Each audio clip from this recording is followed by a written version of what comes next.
तुम्ही थांबा वो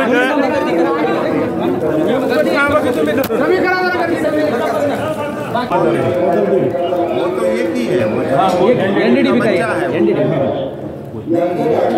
अपना गव्हर्नमेंट का प्रपोजल बन गया। समितीच्या वतीने वर्षा ठाकूर मॅडम यांच्या हस्ते सन्मान होतोय। यानंतर मी बालाजी गवारे प्रदेश सचिव यांचे पाहिजेत लागून आजचा हा कार्यक्रम उपस्थित या ठिकाणी केलेला आहे मी आणि ही डेअरी जर चालू झाली तर या भागातल्या की आमची ही डेअरी चालू झाली पाहिजे आणि आपल्याकडून अपेक्षा आहे की आज आमची डेअरी चालू। बधाई आप लोग सब यहाँ पे आगे और मैं आपके लिए कर रहा हूँ सर, मेरे लिए कुछ नहीं है, ये सब आपके लिए कर रहा हूँ। मेरे कुछ इधर पार्टनरशिप नहीं करनी है, ना कुछ पैसा कमाना नहीं है, बस आप लोगों के हित के लिए, आप लोगों के कल्याण के लिए मैं ये डेयरी बनाना चाहता हूँ। तो इसलिए मैं यहाँ पे आदरणीय रूपाला साहब को 10 बार जाकर मिलकर आज रूपाला साहब यहाँ पर आए हैं और मेरे संसदीय क्षेत्र में उनका बहुत बहुत अभिनंदन करता हूँ। यहाँ पे मेरे डेयरी देखने के लिए सेंटर से कोई मिनिस्टर अभी तक आए हैं तो आदरणीय गडकरी साहब के बाद अगर कोई मंत्री आए तो सर आप ही आए हैं यहाँ पे कैबिनेट मंत्री। मैं बड़ी आशा चाहता हूँ आपसे कि आप ये बिल्कुल ये डेयरी चालू करेंगे, क्योंकि आपको समय चाहिए अभी आधा घंटा बात करने के लिए, इसलिए मैं ज़्यादा नहीं बात करता यहाँ पे। जो भी है सर, यहाँ पे एक बड़ी जगह है, 900 एकड़ जगह है सर, वो पशु मत्स्य विज्ञान और विद्यापीठ के अंदर ये चालू हो जाना चाहिए। यहाँ के ये लोगों की मांग है सर, और देवनी जाति का एक ब्रीड है यहाँ पे सर, उसका ब्रीड का वो ऐसी ब्रीड है सर कि यहाँ की ब्रीड कोई डिस्ट्रिक्ट में लेके जा रहा हूँ, वहाँ पे उसका ब्रीड निर्माण कर रहा है, तो उसका यहीं पे सेंटर बनना चाहिए वो ब्रीड का, और यहीं पे उसका ब्रीड का उत्पादन होना चाहिए। इसके लिए मैं आपको गुजारिश करता हूँ, उसका भी यहाँ पे आप उसके बारे में बात करेंगे और उसको भी मान्यता देंगे। यही बोलकर मैं मेरी वाणी को विराम देता हूँ, रुकता हूँ। जय हिंद, जय भारत, जय भारत, जय श्री राम। एक उदगीर के दुग्ध क्रांति नहीं हुई थी और व्हाइट रिवॉल्यूशन के प्रभात हो रहा था, उस समय जिन डेयरी का कारोबार शुरू हो रहा था उसके अवशेष पर मुझे देखने का आने का दुग्ध मंत्री के नाते ये हमारे सांसद खासदार सुधाकर जी हमको इधर लेके आए, इसके लिए मैं खासदार साहब का आभार व्यक्त करता हूं। हमारे इस कार्यक्रम में उपस्थित हमारे पूर्व आमदार गोविंद अन्ना केंद्रे जी, माजी आमदार सुधाकर भोलेराव जी, भाजपा जिला के अध्यक्ष श्रीमान देशमुख जी, हमारे जिला के दोनों वरिष्ठ अधिकारीगण, हमारे मंच पर विराजमान सभी महानुभाव और मेरे प्यारे किसान भाइयों एवं बहनों, आप सभी को मेरा नमस्कार। मैं गुजरात से हूँ, इसलिए जय श्री कृष्ण कहूँगा। जय श्री कृष्ण, राम राम। यहाँ आने तक रास्ते में मुझे कई लोग मिले, मुझे उस फैक्ट्री के पुराने दफ्तर में भी कुलकर्णी जी कुछ शायद वो लेके गए और उसको देख के मेरा दिल थोड़ा दुखा है। ये जो कुछ भी हुआ होगा, मैं यहाँ कोई पॉलिटिक्स करने के लिए आज आया नहीं हूँ, उसका सीजन आने वाला है, वो आएगा तब मैं भी आऊँगा, उस समय मैं खुल के पॉलिटिक्स खेलूँगा। मगर आज मुझे जरूर इतना कहना है कि ये जिनके कारण हुआ है उन लोगों ने गलत नहीं किया है, उन लोगों ने पाप किया है। डेयरी का एक ऐसा बिजनेस है दोस्तों कि उसमें कभी घाटा हो ही नहीं सकता।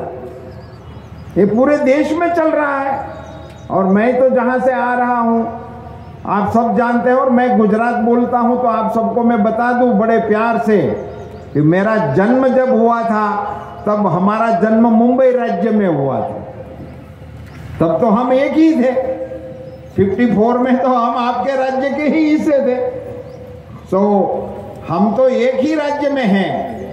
इसके दो विभाजन होने के बाद गुजरात हुआ और महाराष्ट्र 61 में हुआ, तब तक तो हम साथ ही थे। तो वहां जो डेयरी का कारोबार चल रहा है उसी पार्ट में, पुराने मुंबई राज्य में, उसका आज डंका बज रहा है Amul the taste of India. आज इसके नाम से वहां का कारोबार चल रहा है। हमारे गुजरात के किसानों के अकाउंट में सूर्य उदय होने से सूर्यास्त होता है तब तक 150 करोड़ रुपया रोजाना हमारे किसानों के अकाउंट में दूध के व्यवसाय से आता है। ये सभी जगह पे हो सकता है। हमारे खासदार साहब सुधाकर जी बता रहे थे, मेरे साथ हैदराबाद से गाड़ी में बैठे हैं, इसलिए आपको समझ में आया होगा मुझे 3 घंटा बैठना पड़ा इनके साथ। तो इन्होंने कितनी बातें बताई होगी आप समझ सकते हो। यहाँ कितनी बारिश होती है, क्या होता है, यहाँ के पशुओं को यहाँ के किसान अपने परिवार की तरह रखते हैं, ये जानकारी उन्होंने मुझे दी। देश की उच्चतम ब्रीड ये यहाँ की ब्रीड हुआ करती थी। राष्ट्रीय सम्मान पात्र ब्रीड ये यहाँ की ब्रीड को इनका सम्मान प्राप्त है। और प्राणियों से जिन किसानों को लगाव हो उस क्षेत्र में कभी भी डेयरी घाटे में नहीं चल सकती, कभी भी नहीं चल सकती। जो हुआ सो हुआ। अब इसके इतिहास में खंगालने का कोई मतलब नहीं है।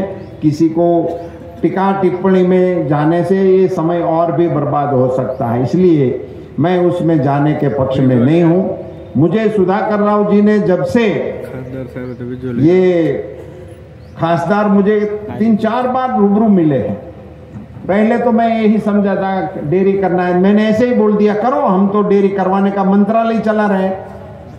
तो बाद में पता चला कि ऐसे करने की चीज नहीं है, ये बिगड़ी हुई चीज है और इसी को कैसे ठीक किया जाए, तभी सारी जानकारी लेने के लिए हमने भी आदेश दिए हैं और हमने भी एनडीडीबी को एक काम सौंपा है कि भी इसमें क्या हम कर सकते हैं, इसका रिपोर्ट हमको दो। उन्होंने शायद यहाँ के लोगों से मिलकर जितनी जानकारी लेनी थी वो शायद उन्होंने ले ली है। वो रिपोर्ट मेरे सामने आने वाला है, आएगा। मगर मैं यहाँ के किसान भाई बहनों के बीच में, दूध उत्पादन और पशुपालक करने वाले किसानों के बीच में, भारत सरकार के दुग्ध मंत्री के नाते ये जरूर कहना चाहता हूं कि इस उदगीर डेयरी को चालू करने के लिए जो भी करना पड़ेगा वो करने के लिए मैं तैयार हूं। ये इसलिए नहीं है कि अगले समय हमको यहां से भाजपा को वोट मिले, ये इसके लिए जरूरी है कि इस इलाके के लोगों को काम मिले।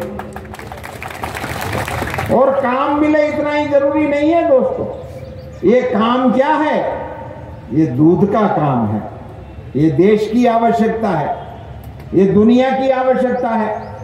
हम अभी 140 करोड़ की हमारी आबादी है, उन सबके लिए दूध चाहिए, मक्खन चाहिए, घी चाहिए। वो यहां हो सकता है और बंद है। मेरे को यह भी जानकारी दी गई कि यहां मदर डेयरी ने कुछ कलेक्शन शुरू किया है, तो एक प्रकार से प्रैक्टिकल तो थोड़ा बहुत यहां शुरू हो गया। इसको डिटेल कैसे कर सकते हैं उसके बारे में मैं, जिसको शास्त्रीय रूप से करना होगा वो सारी चीजें अपनी ऑफिस में मंगा के करूंगा। मगर वो यहां शुरू हो गया है तो इसको एक्सपांड करने के लिए हम कोशिश करेंगे। ये दूध एक ऐसी चीज है साथियों, और पशुपालन एक ऐसा विषय है, जैसे हमारे खासदार साहब बताते थे कि यहाँ 2-3 साल में एक बार तो अकाल ही होता था और इसी के चलते और कोई इंडस्ट्रीज है नहीं, तो इसका विकल्प क्या हो सकता है? इनका एक ही विकल्प है और वो डेयरी सेक्टर है, वो पशुपालन है, वो हमारी गौ माता है। मुझे आप सबसे बड़ी खुशी बात करनी है साथियों, जब प्रधानमंत्री नरेंद्र मोदी जी देश के प्रधानमंत्री बने तो मैं उसके बारे में यहाँ 2 घंटा भाषण कर सकता हूँ, मगर इतना समय अब आज मेरे पास नहीं है। कभी आऊंगा तो बताऊंगा। तो वो तो चंद्रयान से शुरू कर सकते हैं, G20 में जा सकते हैं। दुनिया में भारत की जो शाख बढ़ रही है उसके किस्से में यहाँ गिनाने बैठो तो सुबह हो जाए। इतने काम देश में मोदी जी के नेतृत्व में चल रहे हैं, मगर आपकी तालियों को बचाए रखो। मगर मोदी जी ने प्रधानमंत्री बनने के बाद सबसे बड़ा निर्णय जो लिया है वो मैं आपको बताना चाहता हूं, और मुझे लगता है कि उदगिरी से इतनी अच्छी जगह मुझे और कहीं पे नहीं मिलेगी। इसलिए बता रहा हूं कि प्रधानमंत्री मोदी जी ने प्रधानमंत्री बनने के बाद सबसे बड़ा और अच्छा निर्णय लिया है, तो उन्होंने हमारी देशी गायों का संवर्धन करने का निर्णय लिया। और ये कार्यक्रम आज हम हमारे विभाग के जरिए बड़े पैमाने में चला रहे हैं। उन्होंने एक निर्णय वो लिया, आज सब आप दुनिया भर में कोरोना की वैक्सीन के लिए मोदी जी को शाबाशी मिल रही है। दुनिया के राष्ट्र के प्रमुख मोदी जी को चरण छूकर सम्मान दे रहे हैं। क्यों? उन राष्ट्र को मोदी जी ने कोरोना वैक्सीन भेजी थी। मैं उदगिरी के किसानों के सामने बड़ी विनम्रता से बताना चाहता हूं कि कोरोना वैक्सीन देश के नागरिकों को मुफ्त देने का निर्णय प्रधानमंत्री नरेंद्र मोदी जी ने लिया। इसके 1 साल पहले, इनके 1 साल पहले देश के सभी मवेशियों को भारत सरकार के खर्चे से वैक्सीन देने का निर्णय मोदी जी ने लिया है। और हम राज्य सरकारों के साथ मिलकर पूरे देश के मवेशियों को वैक्सीनेशन करने का काम कर रहे हैं। आप तो सब किसान हैं और पशुपालक हैं, इसलिए आप अच्छी तरह से जानते हो गाय को, भैंस को, बैल को खुरपका हो गया, मुंह पका हो गया, क्या करते थे?